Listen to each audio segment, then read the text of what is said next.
UPPSC ने दिवाली के बाद एक बड़ा धमाका कर दिया था और इस धमाके की चपेट में आ गए लाखों एस्पिरेंट्स। यूपीपीएससी ने बम फोड़ा है अपने सबसे इंपॉर्टेंट एग्जाम को एक से ज्यादा शिफ्ट में करवाने का फैसला लेकर। इसके अलावा एस्पिरेंट एग्जाम में होने वाले नॉर्मलाइजेशन की प्रोसेस को लेकर भी चिंतित हैं। इस वजह से हजारों की संख्या में लोग प्रयागराज में आयोग की बिल्डिंग के सामने जमा हुए और आयोग की मनमानी का विरोध किया। हालांकि ये विरोध सिर्फ प्रयागराज तक सिमटा हुआ नहीं है। लखनऊ, दिल्ली जैसी जगहों पर भी एस्पिरेंट्स को सड़कों पर उतरते हुए देखा जा रहा है। यह विरोध इतना पुरजोर है कि #यूपीपीएससी नो नॉर्मलाइजेशन ट्विटर यानी एक्स पर टॉप ट्रेंडिंग टॉपिक बन गया। सड़कों पर एस्पिरेंट्स का हुजूम जमा हुआ है। सोशल मीडिया ग्रुप में तरह तरह की बातें चल रही हैं। एस्पिरेंट्स कह रहे हैं कि आज अगर घेराव करने नहीं पहुंचे तो कल की मेहनत बेकार चली जाएगी। कल की पीढ़ियां हमें कोसेंगी कि हमने कुछ भी नहीं किया, आज अंतिम प्रहार करना है, जैसी जैसी बातें घूम रही हैं। यलगार हो, 2 शिफ्ट 1 धोखा है, बचा लो भविष्य मौका है, इस तरह के नारे लगाए जा रहे हैं और आयोग को गूंगा बहरा कहा जा रहा है। एस्पिरेंट्स उत्तर प्रदेश लोक सेवा आयोग से 1 डे 1 शिफ्ट नो नॉर्मलाइजेशन की मांग कर रहे हैं। हम यहाँ नॉर्मलाइजेशन के खिलाफ आए हैं, वो हमारी डिमांड है। और आयोग की और विधानमंडल जो हमारा जो अध्यादेश लाया है उसकी वजह से ये हुआ है और हम गर्ल्स यहाँ सड़कों पे आ गए हैं। दोस्तों, आज के एपिसोड में बात करेंगे आखिर ये पूरा मामला है क्या, आखिर क्यों आयोग एग्जाम को एक से ज्यादा शिफ्ट में करवाने की बात कर रहा है, आखिर नॉर्मलाइजेशन क्या है, इससे एस्पिरेंट्स को क्या नुकसान हो सकता है, क्या आयोग के इन डिसीजंस को व्यवस्था सुधारने वाला नया कदम कहा जा सकता है या ये एस्पिरेंट्स के भविष्य को अंधकार में डालने वाला एक और नया तरीका है। क्या आयोग सही है या फिर एस्पिरेंट्स? आप देख रहे हैं द फोर्थ डायमेंशन। मेरा नाम है अमृत।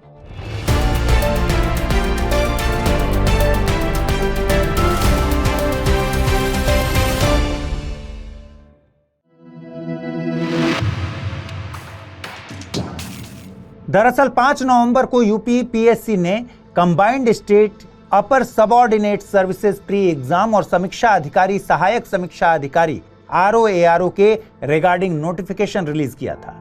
देखिए, इन एग्जाम्स में सफलता का सपना लिए हर साल लाखों की संख्या में एस्पिरेंट्स बैठते हैं।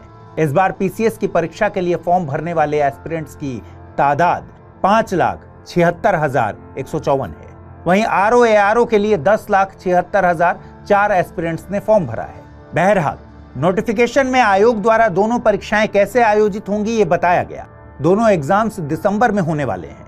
नोटिफिकेशन में बताया गया कि पीसीएस प्री परीक्षा 7 और 8 दिसंबर को 2 शिफ्ट में होगी। पीसीएस प्री की परीक्षा में पेपर 1 दोनों डेट को सुबह 9:30 बजे से 11:30 बजे तक और पेपर 2 यानी सीसेट वाला एग्जाम दोनों डेट को दोपहर 2:30 बजे से होगा। ऐसा ही किस्सा ROARO एग्जाम के लिए भी है। इस बार समीक्षा अधिकारी या सहायक समीक्षा अधिकारी यानी ROARO की प्री की परीक्षा 3 शिफ्ट में होगी। 3 शिफ्ट यानी 22 दिसंबर को 2 शिफ्ट और 23 दिसंबर को 1 शिफ्ट। इससे पहले ये एग्जाम्स एक ही दिन लिए जाते थे, लेकिन इस बार मामला थोड़ा अलग है।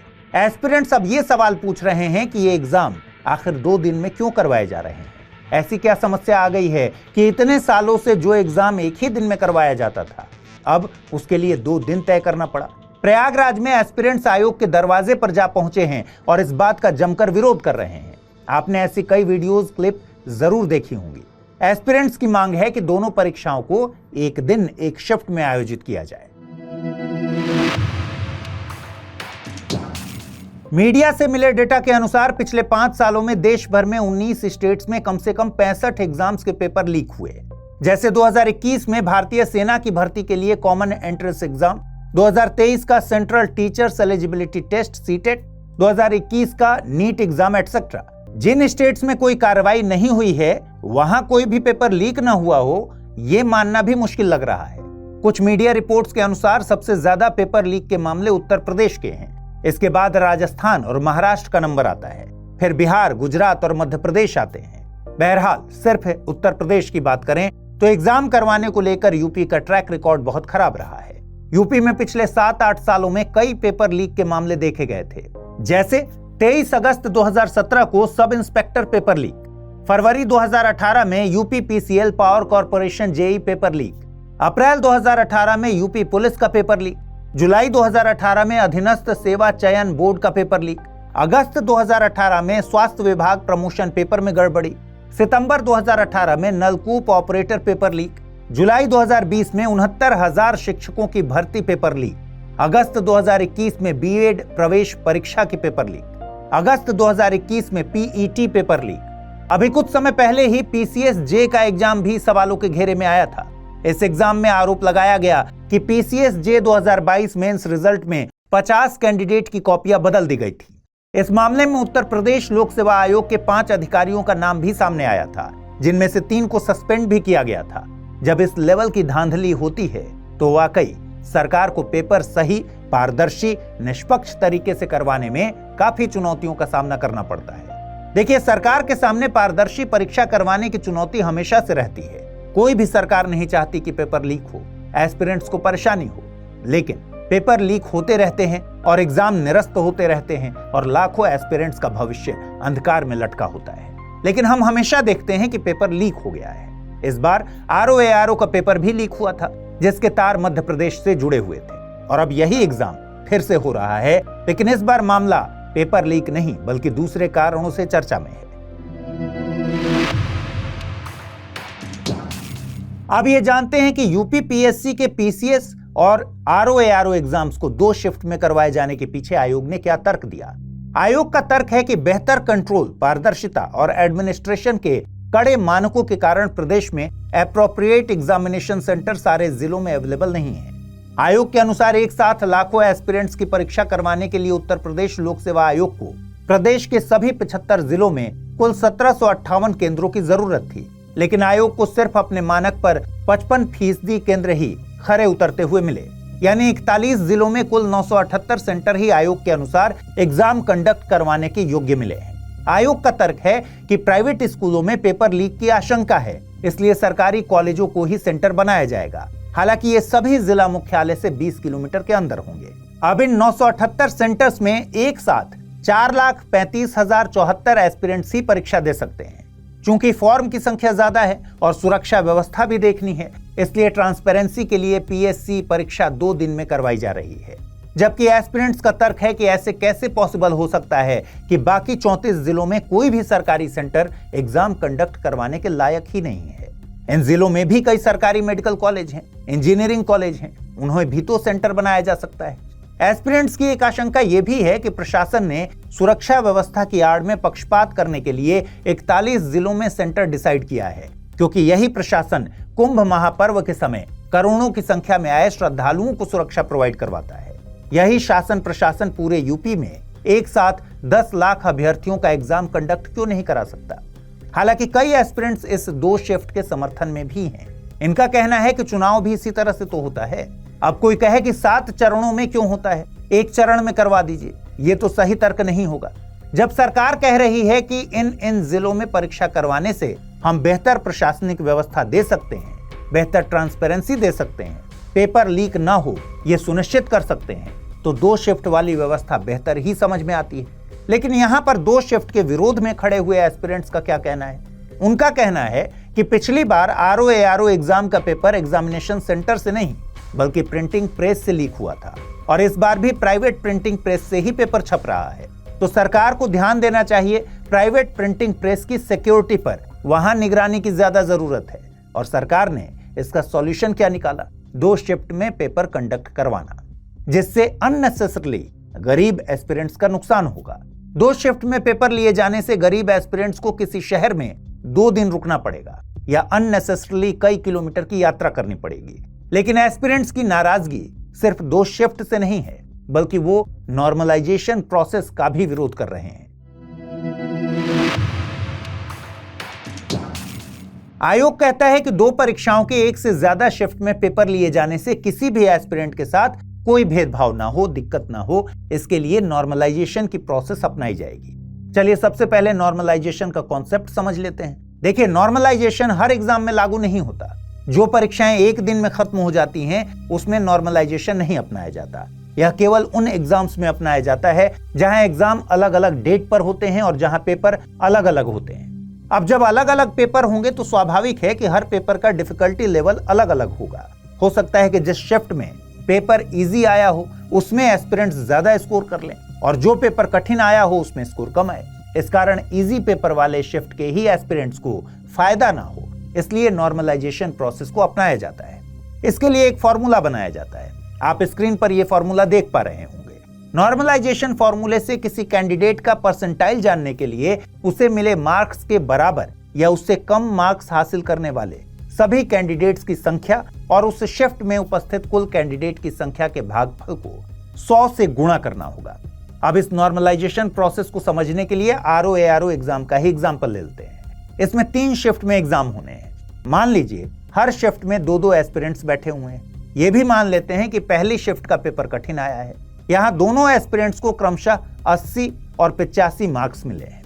वहीं मान लीजिए कि दूसरी शिफ्ट का पेपर सरल आया, आसान आया, उसमें शामिल दोनों एस्पिरेंट्स को 140 और 150 मार्क्स मिले। वहीं तीसरी शिफ्ट का पेपर न तो इजी आया न ही कठिन आया, इसमें एस्पिरेंट्स को 105 और 110 मार्क्स मिले। अब इस हिसाब से सेकंड शिफ्ट वाले एस्पिरेंट एग्जाम को पास कर लेंगे क्योंकि इनके मार्क्स सबसे ज्यादा हैं। इसी समस्या का सॉल्यूशन है नॉर्मलाइजेशन। नॉर्मलाइजेशन में ऊपर बताए गए फॉर्मूले के बेसिस पर सभी के मार्क्स को एवरेज कर दिया जाता है। इजी पेपर वाले शिफ्ट के एस्पिरेंट्स के कम हो जाएंगे, हार्ड पेपर वाले शिफ्ट के एस्पिरेंट्स के मार्क्स ज्यादा हो जाएंगे। हालांकि आयोग कहता है कि नॉर्मलाइजेशन को लेकर किसी भी एस्पिरेंट के साथ भेदभाव नहीं होगा। आयोग कहता है कि आंध्र प्रदेश, तेलंगाना और केरल में भी नॉर्मलाइजेशन की प्रोसेस अपनाई जाती है।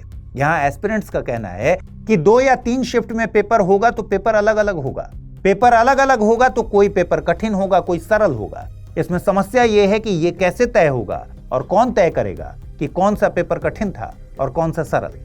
हो सकता है कि कुछ एस्पिरेंट्स को जो पेपर कठिन लग रहा हो वो किसी को सरल लग रहा हो। इसके अलावा स्टेट PSC एग्जाम्स में एक और गड़बड़ी होती है, वो है पेपर में गलत क्वेश्चंस का आ जाना। ये ऐसे क्वेश्चंस होते हैं जिनके या तो एक से अधिक जवाब होते हैं या क्वेश्चन ही गलत होते हैं।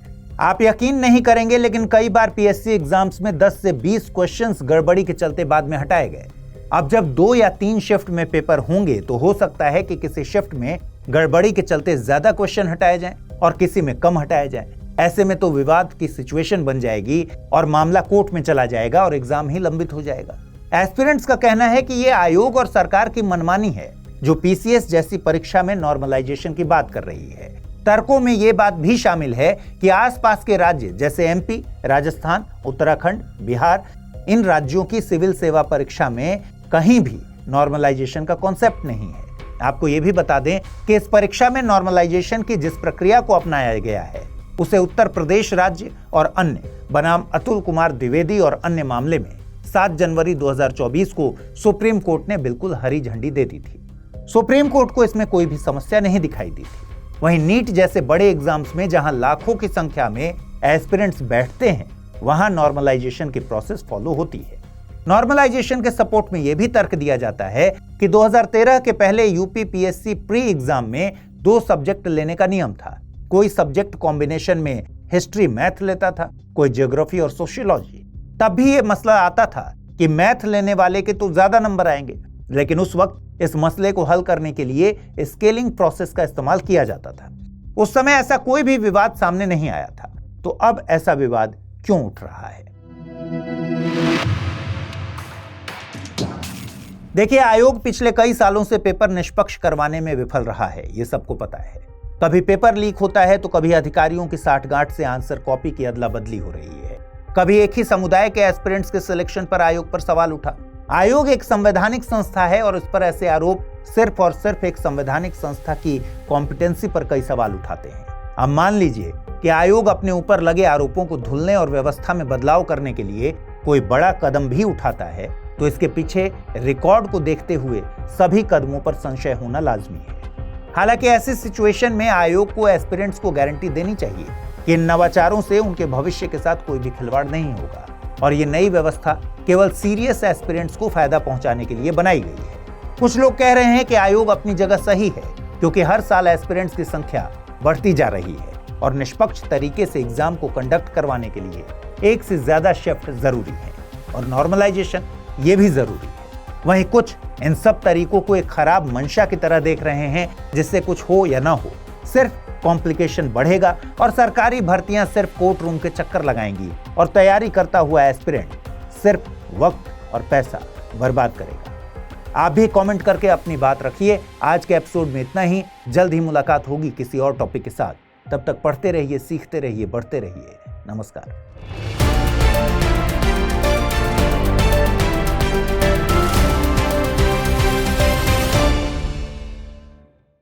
हिंदी में यूपीएससी की तैयारी से संबंधित प्रोग्राम्स को देखने के लिए सब्सक्राइब करें स्टडी IQ IAS हिंदी।